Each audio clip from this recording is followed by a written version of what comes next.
Thank you all for coming on this Saturday afternoon. It's really exciting for me to have Holly. But she has a new book out called The Essential Herbal for Natural Health, How to Transform Easy-to-Find Herbs into Healing Remedies for the Whole Family. She's got over 17 years of experience in herbal medicine. She's a respected writer, motivational speaker, and women's holistic health coach. She's owner of Vineyard Herbs, Teas, and Apothecary. She very graciously partnered with Bunch of Grapes for our own tea. It's an Earl Grey blend. It's the perfect sipping tea with a good book. We have tins for sale, but please help me welcome Holly Bellabona.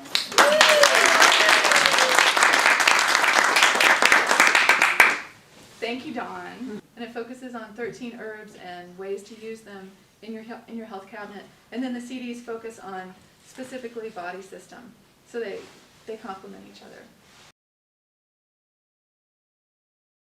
I'm an herbalist, and so I'm here to talk to you about the herbs that you can use specifically as medicines and as tonics. And in herbalism, a tonic is an herb that you can take long term. It's a medicine, but it can be a food, and it's a strengthening herb. So a tonic is not something that you take as a reactionary medicine if you've been sick. It's not a curative necessarily, but it's a building block. And so part of my strategy is to share with you, well, if you're going to focus on body system, which ones are you really going to get the most bang for your buck with? Which ones are really responsive to herbs? Because not all of them are. You know, allopathic medicine, pharmaceuticals really do have a place, and there are certain times when I will use antibiotics and nothing else.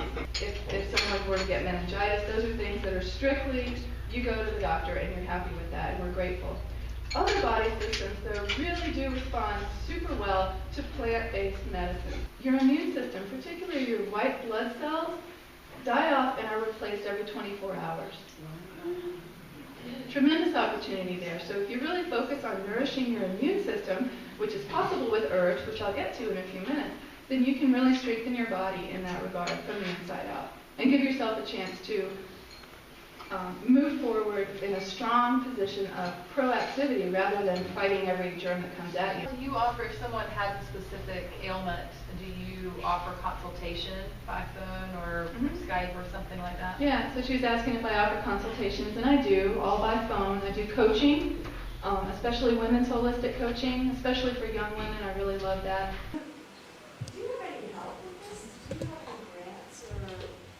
No, but I'd love some. I've spent about 2.5 years interviewing women from every continent except Antarctica, from all over, many countries and traditions and cultures, and I've been able to explore where they came from and how they learned and how they practice today and how they're training up the next generation of healers. And it's a really fascinating subject for me because I've been an herbalist for a long time, and in some capacities I think of myself as a healer, and in other capacities I feel I'm more of a facilitator, and I connect people and plants.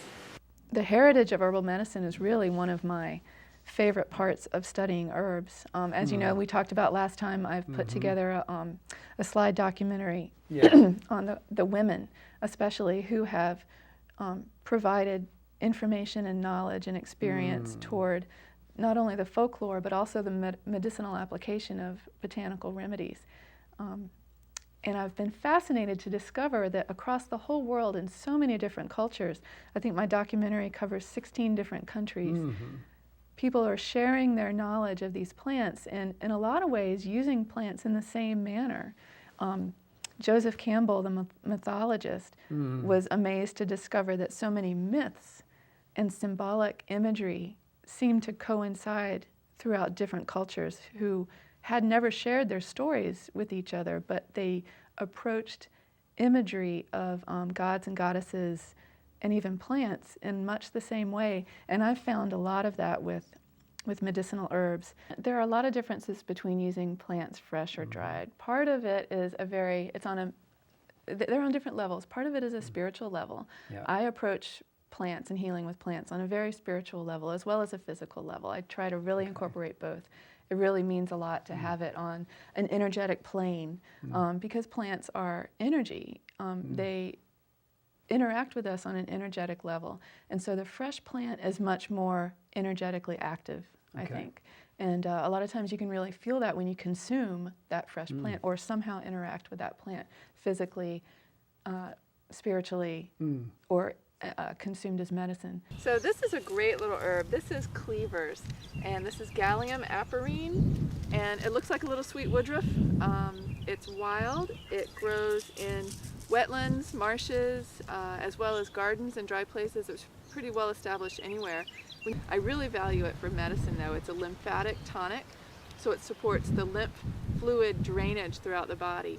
So this is a great one to know. I really want to start offering more retreats and workshops for small groups, 10 to 20 people who can really get together for a weekend and learn and explore and share. I have more audio CDs coming out. This set is really a formal education as part of the Herbal Studies program, but I have more that are coming out that are really more fun, and some of them are going to be based on specific herbs, really in-depth study, like you're going on an herb walk with me, to listen as we come across each plant on the trail. Others are going to be specifically for women and for young girls who want to know what am I going to experience, in my teenage years, and how can plants help me with that. So they're going to be easy to hear, friendly, user-friendly CDs, possibly DVDs. I'm working with my agent for another book Very good. that I can't talk about yet, but Okay. hopefully it'll be another helpful Excellent. way to bring people and plants together. Yeah.